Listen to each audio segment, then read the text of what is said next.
오늘 말씀의 제목이 나귀를 타신 예수님인데요. 오늘 설교에는 부제목이 있어요. 부제가. 그 부제가 뭐냐면 예수께 대한 오해에서 비롯된 환대라, 그런 제목이에요. 한번 따라해 볼까요? 좀 길지만 예수께 대한 오해, 비롯된 환대. 네, 이제 그런 부제목이 있어요. 오늘은 종려주일이에요.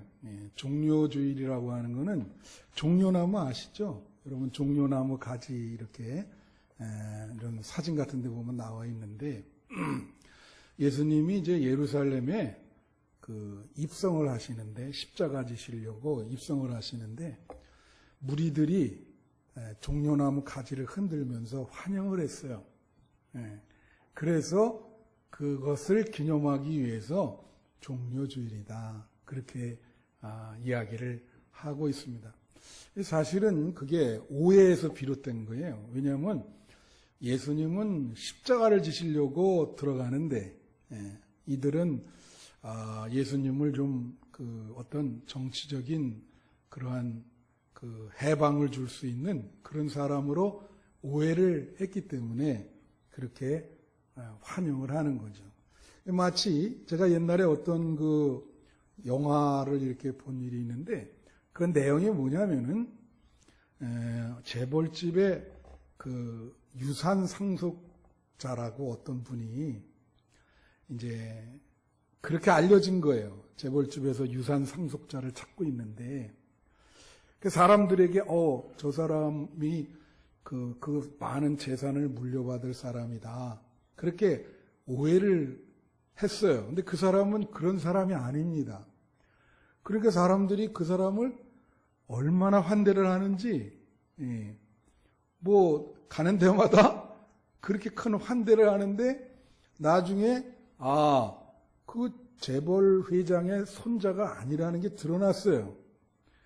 그러다 보니까 누가 자기네들이 마음대로 착각해놓고 그 다음에는 더욱 무시하고 경멸하고 막 그냥 그 사람을 좀 내동댕이 치는 그런 내용인데, 오늘 본문이 그 에피소드, 그 내용이랑 아주 비슷합니다. 그래서 그 본문에 오늘 그 예수님이 그 예루살렘에 들어가는 이 에피소드에 우리는 숨은 그림을 찾아내야 돼요. 이 말씀을 잘 이렇게 between the lines에서 그 깊이 다루는 내용이 무엇인가, 그걸 우리는 파악을 해야 됩니다. 그래서 사실은 이게 엇갈린 의도인데, 쉽게 말하면 예수님이 생각하는 것과 지금 이 회중이 생각하는 생각이 다른 거예요.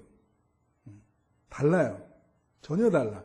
가끔 그럴 수 있죠. 목사님의 생각과 성도의 생각이 다를 수 있죠. 여기 지금 예수님의 그 의도라 그럴까, 생각과 이 무리들, 환영하는 무리들의 생각은 전혀 다르고 엇갈려 있습니다. 단적으로 얘기하면 이거예요. 예수님은 지금 예루살렘에 들어가실 때 그 구원적인 관점, 대속적인 관점, 어떤 구속사적인 관점으로 자기를 이해하고 있습니다. 그래서 나는 십자가를 지기 위해서 지금 예루살렘에 들어가는 것이다. 쉽게 말하면 이거를 우리가 그렇게 얘기해요. 예수님의 메시아적인 자의식이다. 뭐 예수님이 메시아였으니까 그런 의식을 갖고 있으셨겠죠. 그러니까 예수님은 모든 말씀과 행동과 뭐 하나 하시더라도 다 당신께서 하나님의 아들이시고 인류를 위해서 십자가를 져야 된다는 그런 관점으로 모든 행동과 말씀을 하시는 거예요. 아시겠어요? 근데 예수님을 따르는 무리들, 심지어 제자들이라 할지라도 그걸 잘 이해를 못해요. 그러니까 예수님의 생각과 그 회중의 생각이 다르죠. 분명한 것은 오늘 종료주일은 예수님이 십자가를 지시러 들어가는 곳인데, 우리 기독교의 가장 중요한 게 기본적인 신앙이 뭐냐면 예수님의 십자가를 잘 이해해야 된다는 것입니다. 예수님이 왜 십자가를 지셔야 되는지 그걸 이해하는 것이 우리 신앙의 가장 기본인 거예요. 만약 오늘 예배드리는 여러분 중에 예수님이 왜 십자가를 지셔야 되는지 그 이유를 모르고 지금 앉아 계신다면 여러분은 기독교를 믿는 게 아닙니다. 여기 지금 무리들처럼 좀 착각하고 있는 거예요. 그래서 우리가 기독교에 대한 각종 정보는 많이 들어있지만 그 정보 수준보다 이해 수준으로 내려가야 되는 겁니다. 그래서 우리가 예수님이 십자가를 왜 지셔야 되는지 확실한 이해를 가져야 여러분이 구원받을 수 있어요. 할렐루야. 그러면 예수님이 그 메시아 의식, 그게 어떤 의식을 갖고 계셨는가 이 본문에 나타나 있습니다. 본문에 그 세 가지로, 첫째는 뭐냐면 예수님 자신을 유월절 어린 양으로 생각하셨다는 거예요. 이거는 본문에 나오지 않지만은 지금 예수님이 이 예루살렘에 입성하는 이 절기가 유월절 절기입니다. 유월절이 시작되는 거예요. 여러분, 유월절이라고 하는 것은 이스라엘의 3대 절기인데 지금도 이스라엘에 가면 이스라엘 사람들은 지금도 유월절을 지키고 있어요. 아주 철저하게 지키고 있습니다. 그러니까 여러분, 유월절이 뭐죠? 유월절은 이스라엘 사람들이 애굽에서 노예 생활을 했어요. 그래서 하나님이 그들을 젖과 꿀이 흐르는 가나안 땅으로 데리고 나오려고 하시는데 바로 왕이 어떻게 해요? 마음이 강팍해가지고 반대를 하고 안 내보내주잖아요. 그래서 하나님이 어떻게 했습니까? 10가지 재앙을 일으키게 되죠. 그러니까 갈수록 이 바로 왕이 마음이 강팍해지는 거야. 그 성경에 그 표현이 나와요. 절대 안 된다, 절대 안 된다 그러다가 마지막 10번째 재앙 속에 두 손 다 들어버려. 하나님께. 그러면서 이스라엘 백성들한테 뭐라 그러죠? 이런 표현 씁니다. 빨리 나가라. 속히 나가라. 그런 표현을 써요. 그때 일어난 재앙이 뭐예요? 애굽의 모든 생명체의 장자, 첫 새끼라 그러죠. 장자가 다 죽는 재앙입니다. 애굽 사람들뿐만이 아니라 가축도 첫 번째 태어난 가축은 다 죽어요. 그런데 이스라엘 자녀들만 죽지 않잖아요. 그 죽지 않기 위해서 어떻게 했습니까? 그 이스라엘 사람들이 사는 집에 문설주에 어린 양을 죽여서 그 피를 거기에 바르면 죽음의 천사가 지나가면서 그 피가 있는 집은 죽이지 않을 것이다. 그래서 이스라엘 사람들이 그 피를 다 발랐어요. 그 문설주에. 그래서 잘 아시죠? 그래서 이거 유월절을 영어로 패스오버라 그러는데 패스오버라는 말이 넘어가다는 거예요. 그 집은 넘어가다. 구원을 받은 거죠. 그래서 유월절 날 어린 양을 반드시 죽여서 제물로 바치게 돼 있습니다. 기념하기 위해서. 예?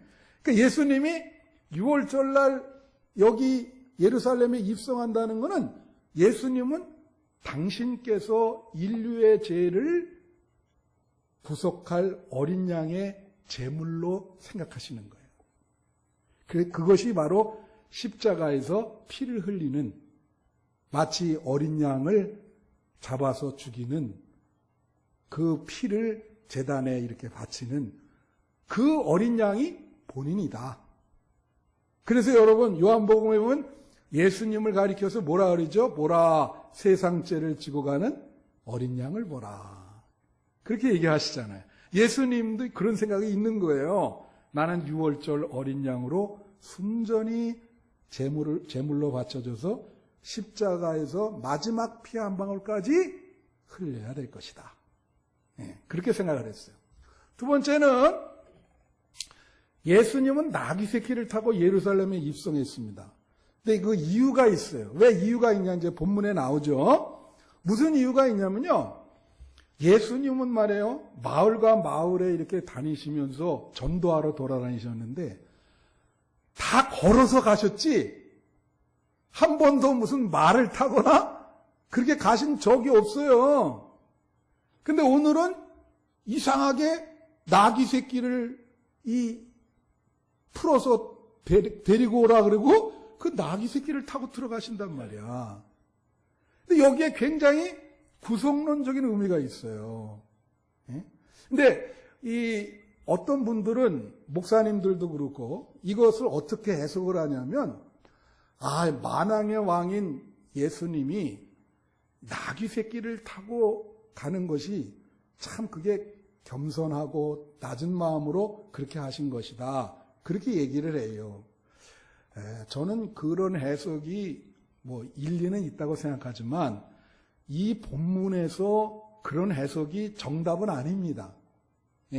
여러분 예루살렘에 가면 이제 장로님 가실 텐데 나귀 새끼 1달러 주면 예수님이 탔던 나귀 새끼라고 타는 그게 있어요. 1달러 주고 이렇게 띠똥떼똥 그러면서 그 나귀 새끼를 타는데 이제 이런 거죠. 예를 들면 그런 해석은 로마 시대 장군이 전쟁에서 귀향을 하면 돌아올 때 반드시 백마를 타게 돼 있습니다. 그래서 사람들이 막 몰려 나와서 환영을 하고, 그죠? 이런 거를 역사적으로 잘 배워서 잘 활용하는 사람이 북한의 김정은이라는 그 가족. 북한에서 무슨 일이 있으면은요, 백두산 거기 가가지고 요새는 처음엔 자기 혼자 타더니 백마를, 그 다음에 부인이랑 타고, 요새는 딸도 태우더라고요. 그래서 거기서 백마를 막 달리는 거를 이렇게 촬영을 해가지고 TV에 이렇게 내보내는 거예요. 백마 탄 통치자라. 예수님은 사실 만왕의 왕인데, 여러분, 나귀 새끼 얼마나 작아요. 그걸 타서 띠똥, 떼똥, 떼이똥, 떼똥 이렇게 간다. 그 사람들이 그 모습을 보고 환영을 한다고. 이래 막 흔들면서. 그러니까 그렇게 해석을 할 때 예수님이 참 겸비하시다. 일리가 있지만 정답은 아니라 그랬어요. 그러면 여기 2절을 한번 봅시다. 여기 2절에 보면 뭐라고 나오면 이르시되 너희는 맞은편 마을로 가라. 그리하면 곧 매인 나귀와 나귀 새끼가 함께 있는 것을 보리니 풀어 내게로 끌고 오라 그랬어요. 자, 여러분 이 종려주일에 대한 이 기사는, 이 에피소드는 너무나 중요한 내용이기 때문에 사복음서에 다 나옵니다. 여기 마태에도 나오고 마가에도 나오고 누가에도 나오고 요한복음에도 다 나와요. 굉장히 중요한 사건이기 때문에 조금씩 차이가 있어요. 여기 독특한 거는 여긴 지금 나귀가 한 마리예요, 두 마리예요? 예? 두 마리죠. 근데 다른 복음서에는 한 마리입니다. 다 어떻게 표현하냐면 아무도 타보지 않은 나귀 새끼, 아무도 타보지 않은 어린 나귀, 이렇게 표현되어 있어요. 여기는 아무도 타보지 않다는 말이 없죠. 이제 아무도 타보지 않다는 거는 뭐예요? 그건 이제 베이비, 아주 정말 태어나자마자 얼마 안 된 어린 양도 그런 개념이잖아요. 이제 그 말은 굉장히 순수하고 순전하다. 순수하다. 다 같이 순수하다. 그러니까 이 말은 무슨 뜻이냐? 흠이 없는 재물을 말하는 거예요. 이 재물이 흠이 없다.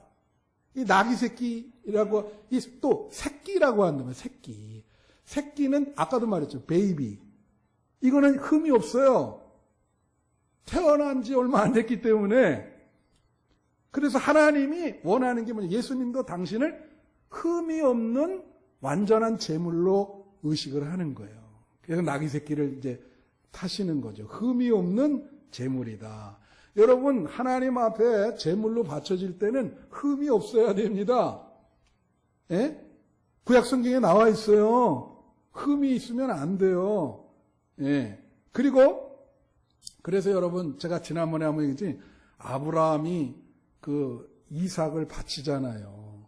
그 이삭을 제물로 바치라 그럴 때 그 학자들은 그 이삭의 나이가 한 17세, 18세 정도로 본다 그랬죠. 그 아주 어린애가 아니에요. 근데 그걸 바치라고 할 때 하나님은 뭐냐면 흠 없는 제물만 받으시지 흠 있는 제물은 안 받아요. 그러니까 아브라함이 그 이삭을 아주 믿음의 교육을 잘 시켰다는 거예요. 그러니까 17세, 18세까지. 그렇기 때문에 하나님이 그 제물로 드려라. 그러니까 그 17, 18세까지 아브라함이 그 자녀를 그렇게 믿음으로 잘 교육시킨 그 믿음을 하나님은 아브라함의 믿음을 칭찬하는 거지. 그래서 믿음의 조상이 되는 겁니다. 예. 그러니까 여러분 자녀들도 참 흠없는 그러한 믿음의 자녀들로 교육시키는 여러분이 되시기를 축원해요. 예. 그래서 예수님은 당신을 이 흠없는 제물로 이야기를 하고 이 나귀 새끼라고 하는 이거는 구속적인 의미가 있어요. 그러니까 아까도 말한 것처럼 그걸 타셨다 그래서 겸손한 그러한 의미보다도 무슨 의미가 있다고요? 구속론적인 이 대속적인 의미가 있다. 왜 그러냐면 구약에 나와 있습니다. 한번 출애굽기 13장 13절을 한번 보세요. 여기 뭐라고 나오죠? 나귀의 첫 새끼는 다 어린 양으로 대속할 것이요. 그렇게 하지 아니하면 이렇게 나오죠. 여기 뭐라고 나오면 나귀의 첫 새끼는 다 어린 양으로 대속한다. 나귀의 새끼는 어린 양과 어떻게 해요? 동급입니다. 예. 또 출애굽기 34장 20절에도 나와 있어요. 여기 뭐라고 그러죠? 나귀의 첫 새끼는 어린 양으로 대속할 것이요. 그러니까 뭐예요? 예수님이 나귀 새끼를 탄 거는 어린 양을 상징하는 그런 의미로 타신 거예요. 그러니까 나귀 새끼를 겸손해서, 물론 그런 의미도 있지만 그것보다도 나귀 새끼라고 하는 게 어린 양이라고 하는 의미가 있기 때문에 그 의미로 내가 어린 양의 제물이 되겠다. 피를 흘리시겠다는 의미로 나귀 새끼를 타신 거죠. 할렐루야. 그런 대속적인 관점을 갖고 계신 겁니다. 근데 이 무리들은 전혀 이해를 못하지. 그 다음에 세 번째, 예수님은 하나님의 뜻에 절대적으로 순종할 마음을 갖고 있었다는 거예요. 이게 무슨 뜻이냐? 여기 5절에 보면 이런 말이 있어요. 시온에 따라 이르기를 내 왕이 내게 임하나니 그는 겸손하여 낙이 곧 먹으면은 짐승의 새끼를 탔도다 이렇게 나오거든요. 여기 그는 겸손하여, 다 같이 겸손하여. 이거는 스가랴서 9장 9절에 나온 걸 그대로 인용한 겁니다. 여기도 보면 시온에 따라 크게 기뻐할지어다 쭉 나오시면서 내 왕이 내게 임하시나니 그는 구원을 베푸시며 겸손하여서 나귀를 타시나니 그대로 인용한 거예요. 네. 그래서 여기에 이제 이 겸손이라고 하는 거, 겸손이라고 하는 그런 말씀을 이해를 해야 돼. 여러분 겸손이라는 건 그냥 우리는 낮은 마음으로 그렇게 해석하죠. 근데 이제 원어에 그렇게 안 돼 있어요. 그러니까 아까도 말한 것처럼 이 예수님이 십자가를 지시고 나귀 새끼를 탄 거는 그런 겸손의 의미보다는 다른 의미가 있다고 하는 거예요. 예를 들면 이겁니다. 여러분 우리나라에 교황이 왔을 때 2014년에 무슨 차를 탔는지 알아요? 여러분? 교황이 오면 대부분 방탄차 있죠. 연예인들이 타고 다니는 그런 거 타거든. 근데 이 교황이 무슨 차를 탔냐면 기아차 소울이라고 아세요? 소울을 모르면 우리 배영옥 권사가 타는 레이라고 해서 기아차 레이. 맞죠? 그거랑 비슷해요. 거기 좀 너무 작아가지고 나같이 등치 큰 사람은 잘 못 들어가요. 그러니까 배 권사님이 얼마나 거기 잘 들어갔다 왔다 하시니까. 예? 근데 교황이 등치가 크거든. 그 차를 타고 일주일 동안 우리나라 돌아다녔어요. 그러니까 사람들이 다 교황을 칭송하는 거야. 야, 교황이 어떻게 저렇게 저런 가장 작은 차를 타나?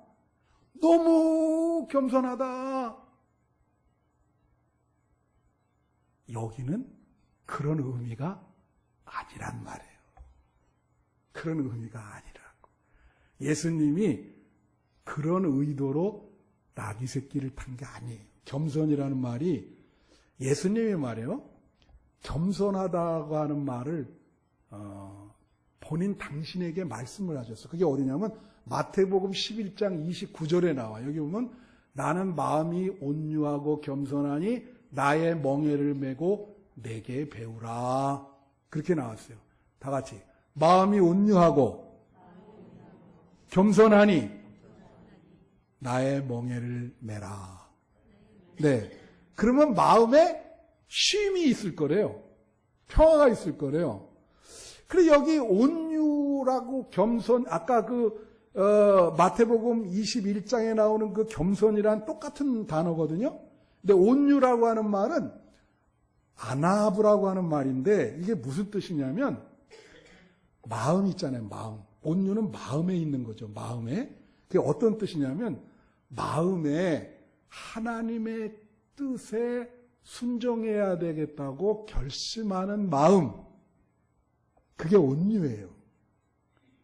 여러분이 만약에 신앙생활하면서 야, 나 앞으로 나 정말 말씀대로 좀 하나님의 뜻에 순종하면서 살아야 되겠다. 그렇게 결심하면 그 결심한 마음이 뭐라고요? 그게 온유예요. 하나. 근데 겸손이라는 말은 또 뭐냐? 이게 항상 짝으로 돼 있어요. 이게 온유와 겸손이. 예. 이게 겸손이라는 말은 뭐냐면 이거는 행동입니다. 그러니까 뭐냐면 자, 하나님의 뜻에 순종하려고 마음을 먹었는데 겸손은 샤팔이라고 하는 단어인데 이건 뭐냐면 그걸 행동으로 옮기는 거예요. 근데 사람들이 마음 먹는다고 다 행동으로 옮기질 않잖아요. 예? 그걸 행동으로 옮겨야 그 사람이 겸손한 거예요. 겸손. 하나님의 뜻에 절대 순종. 예? 나의 의지를 하나님의 뜻에 꺾이는 겁니다. 꺾고 하나님의 뜻에 굴복해서 그 하나님의 뜻을 그대로 받아들여서 행동으로 옮기는 거. 그게 뭐라고요? 겸손이에요. 이게 샤팔. 그렇게 될 때 마음의 쉼을 얻는다는 거예요. 평화를 얻는다. 그 예수님이 이걸 실천을 하셨죠? 십자가상에서 뭐라 그랬어요? 나의 뜻대로 마옵시고 하나님의 뜻대로 하옵소서. 그리고 십자가를 지셨잖아. 하나님의 뜻대로. 자기의 뜻은 뭐였어요? 이 잔을 좀 옮겨달라 그랬는데 그걸 포기하고 지셨다고. 그럴 때 마음에 평화가 오는 거죠. 그러니까 여기 뭐예요? 이 나귀 새끼를 탄다고 하는 거는 예수님이 어떤 마음이냐? 하나님의 뜻에 절대적으로 순종하겠다. 그런 생각을 갖고 계신 거예요. 그래서 나귀 새끼를 탄 거예요. 하나님의 뜻에 그는 겸손하여 나귀 새끼를 탔다. 그 말은 나는 하나님의 뜻에 절대 순종하겠다. 그래서 나귀 새끼를 타고 입성을 하는 거지. 자, 그런데 말이요. 이제 거의 다 왔어요. 백성들이, 무리들이, 여기 무리라고 나와 있어요. 무리들이 종려나무 가지를 흔들면서 환영을 했어요. 그 예수님, 십자가를 지시려는 그 예수님에 대해서 오해가 생긴 거예요. 오해가 생겼어. 어떤 오해가 생겼냐? 그래서 환영을 했어. 두 가지 오해가 본문에 나옵니다. 두 가지 오해. 첫 번째는 9절에 나와요. 9절 한번 보여주세요. 앞에서 가고 뒤에서 따르는 무리가 소리 높여 이르되 호산나 다윗의 자손이요 찬송하리로다. 다 같이 다윗의 자손. 여러분 저를 잘 보세요. 이거 중요한 게 왔어요. 이스라엘 역사 중에서 제일 영토가 넓을 때가 어디냐면 다윗왕 시대입니다. 그래서 그들은 그 국기에 다윗의 별이 들어가 있죠. 그 시대를 앙망하고 있어요. 그런 시대가 다시 왔으면 좋겠다. 우리나라는 뭐 광개토 대왕인가요? 뭐 그런 시대 있잖아요, 우리나라도. 그러면서 그들의 그 메시아 사상은 뭐냐면 다윗 왕의 후손 중에 그런 사람이 나타나서 이때 당시에 이스라엘 사람들은 로마의 식민지로 있는 거예요. 그런 메시아가 나타나서 우리를 식민지에서 해방을 시켜주면서 다윗 왕과 같은 그런 강국을 건설해 줄 것이다. 그게 메시아, 그 정치적인 메시아 사상인 거예요. 그런 생각들을 가지고 있었어요. 근데 하나님의 뜻은 뭐였어요? 하나님의 뜻은 영토가 확장되는 건 맞는데 그거는 예수 그리스도의 십자가를 통해서 이 땅에 천국이 확장되는 것을 원하신 거죠. 할렐루야! 영적인 의미인 거예요. 그러니까 예수님은 그 메시아를 영적인 의미로 해석해서 십자가에 달리신 거고 이 사람들은 어떤 현실적이고 물리적이고 지금 이 지구상의 어떤 그 나라의 그 정치 외교적으로 그런 생각을 하는 거죠. 그래서 이들이 봤을 때는 나중에 예수님 십자가 지실 때 예수님이 너무 무력한 거예요. 현실에 무력해. 이거 무슨 아니 왕으로 와서 우리를 해방시킬 줄 알았는데 그러지 않아요? 예. 그래서 여러분 그 엔토 슈샤쿠라고 하는 사람이 쓴 예수의 생에 보면 예수님이 현실의 부적응자로 나옵니다. 무력하다. 그래서 십자가에 죽이고 사람들이 나 그냥 예수를 못 박으라고 그렇게 얘기하게 된 거죠. 근데 두 번째 오해가 있는데 그건 뭐냐면 11절에 나옵니다. 여기 보면 무리가 이르되 갈릴리 나사렛에서 나온 선지자 예수라 그랬어요. 이 사람 누구냐 그랬거든. 사람들이 막 몰려들으니까 이 사람 누구냐 했더니 선지자 예수라고 얘기를 한 거예요. 무리들이. 자, 여러분 예수님이 선지자 예수입니까? 메시아 예수, 구세주 예수입니까? 구세주 예수요. 선지자 예수라고 얘기하는 건 많은 선지자 중에 하나. 오늘날도 이렇게 믿는 사람이 있어요. 예수님은 4대 성인 중에 하나다. 그렇게 믿으면 잘못된 믿음인 거예요. 예수님은 구세주 예수예요. 할렐루야. 여러분을 구원할 구세주 예수가 예수님인 거예요. 근데 선지자 예수로 무리들이 환영을 했단 말이에요. 그러니까 결국은 이 사람들이요, 나중에 똑같은 무리들인데, 이 예수님, 이제 바라바랑 예수를 둘 중에 하나 놔주게 돼 있거든요. 그때 이 무리들이 그 앞에서, 빌라도 앞에서 소리를 내서 예수를 죽여달라고 계속 소리 지르. 그 무리가 바로 이 환영하는 이 무리입니다. 똑같은 무리인 거예요. 왜 그런 일이 벌어졌죠? 예수님의 그 십자가 지심을 이해하지 못하는 거예요. 그래서 잘못된 신앙이 돼버린 거죠.